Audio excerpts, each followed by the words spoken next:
మరణాతండి. ఈ రోజు వాక్యము మత్తయి సువార్త 13వ అధ్యాయము 45వ వచనాన్ని చదువుకుందాం. మరియు పరలోక రాజ్యము మంచి ముత్యములు కొనవెదకుచున్న వర్తకుని పోలి ఉన్నది. ఆమేన్. ఈ వాక్యములు మనం చూస్తా ఉన్నప్పుడు మంచి ముత్యము వర్తకుడు. ఆ వర్తకుడు ఎవరు అని అంటే యేసు ప్రభు అని సూచిస్తా ఉన్నదండి.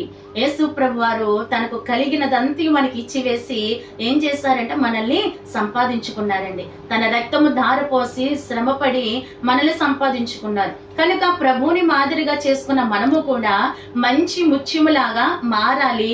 పరలోక రాజ్యములకు మనం ఎత్తబడాలి అని అంటే అసలు ముత్యం ఎలా తయారవుతుందో ముందు మనము గమనిస్తూ అది మన జీవితానికి అన్వయించుకోవాలండి.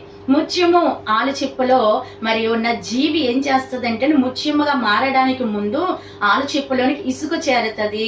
ఆ జీవి ఏం చేస్తుందంటండి ఇసుకను రుద్దుకొని రాసుకొని చివరికి అది ఎలా తయారవుతుందంటండి ముత్యములాగా మారుతుందంట. అంటే ఆ జీవి ప్రయాస పడతా ఉంది, శ్రమ పడతా ఉంది. ఈ జీవుని గురించి మరి ఆలోచన చేసి మన ఆత్మీయ జీవితం కూడా ఏం చేయాలంటండి శ్రమతో ప్రయాసతో కట్టుకోవాలి.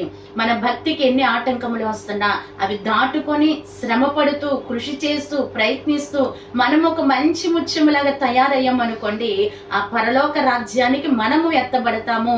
అక్కడ గొప్ప అంతస్తు సంపాదించుకుంటాము. అట్టి ధన్యత ఈ వాక్యం ఇచ్చిన ప్రతి ఒక్కరికి కలుగును గాక. ఆమేన్.